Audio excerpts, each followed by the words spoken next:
আসসালামু আলাইকুম। আজকে আপনাদের সাথে শেয়ার করব কোয়েল পাখির রোস্ট। সবসময় তো মুরগির রোস্টই খাওয়া হয়, এবার না হয় কোয়েল পাখির রোস্ট খেলেন। মুরগির মাংসের রোস্টের চাইতে কোয়েল পাখির রোস্ট আমার কাছে বেশি মজা লাগে। তার জন্য আমি প্রথমে নিয়ে নিলাম 3 পিস কোয়েল পাখি, ভালো করে পরিষ্কার করে নিলাম। এটার মধ্যে দিয়ে দিলাম এখন মরিচের গুঁড়ো আর দিয়ে দিব লবণ। ভালো করে মিশিয়ে নিব যাতে সব জায়গায় ভালো করে স্প্রেড হয়। এই তো ভালো করে মিশিয়ে নিলাম। আর নিয়ে নিব 4-5টা কোয়েল পাখির ডিম। কোয়েল পাখির রোস্টে কোয়েল পাখির ডিম দিলে কিন্তু খেতে খুব ভালো লাগে। এখন তেলটা গরম করে কোয়েল পাখিগুলো দিয়ে ভালো করে ভেজে নিব। আর কোয়েল পাখি খুব কড়া করে ভাজতে হয় না, এতে করে মাংসটা অনেক বেশি শক্ত হয়ে যায়। জাস্ট 1 মিনিট করে 2 সাইড ভালো করে ভেজে নিব। কোয়েল পাখির টেস্টটা কিন্তু অনেকাংশেই দেশি মুরগির মতো লাগে। আপনাদের কাছে কেমন লাগে জানি না, আমার কাছে কিন্তু খুব মজা লাগে। বাসায় অবশ্যই ট্রাই করবেন। এবারের ঈদে হতে পারে এটা একটা স্পেশাল রেসিপি। আর ডিমগুলো একটু চিড়ে তারপর তেলের মধ্যে ভেজে নিলাম। অবশ্যই চিড়ে নেবেন, তা না হলে কিন্তু ফুটবে। এই তো কোয়েল পাখি আর ডিমগুলো ভেজে নিলাম। এখন একটা প্যানে তেল দিয়ে দিলাম। তেলটা গরম হয়ে যাওয়ার পর দিয়ে দিলাম পেঁয়াজ কুচি। পেঁয়াজ কুচিটা ভালো করে ভেজে নিব ব্রাউন কালার করে।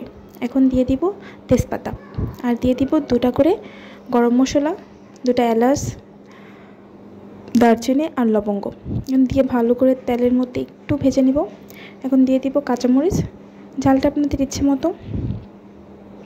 আর দিয়ে দিব তেলের মধ্যে 4-5টা কিশমিশ। কিশমিশটা তেলের মধ্যে দিলে কিন্তু খুব ভালো লাগে খেতে। এই তো এখন দিয়ে দিব আদা রসুন বাটা।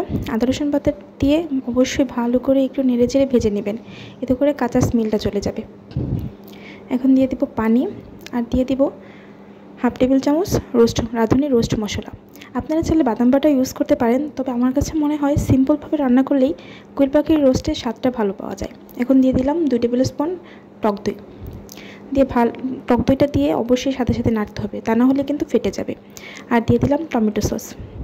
এখন ভালো করে কষিয়ে তারপর ভাজা কোয়েল পাখিগুলো দিয়ে দিব। রোস্টের আসল মজা কিন্তু মশলা কষানোর মধ্যে। আর দিয়ে দিলাম লবণ। ভালো করে নেড়ে চেড়ে এখন দিয়ে দিব আগে থেকে বেজে রাখা কোয়েল পাখিগুলো। কোয়েল পাখিগুলো দিয়ে ভালো করে উল্টে পাল্টে কষিয়ে নিব। ভালো করে তেলের মধ্যে ভাজা ভাজা করে কষিয়ে নিব, এতে করে টেস্টটা অনেক ভালো আসবে। এখন দিয়ে দিব পানি। একটু সময় নিয়ে সিদ্ধ করে নিতে হবে ঢাকা দিয়ে।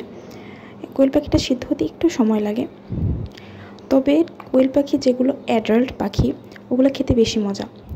এখন দিয়ে দিলাম 1 টেবিল চামচ গুঁড়ো দুধ দিয়ে ভালো করে মিশিয়ে নিব।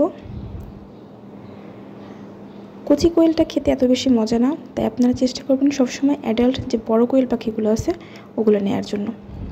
এখন ভালো করে মিশিয়ে দিব আর দিয়ে দিব জিরে গুঁড়ো। এখন দিয়ে দিলাম আগে থেকে সিদ্ধ করা ডিমগুলো।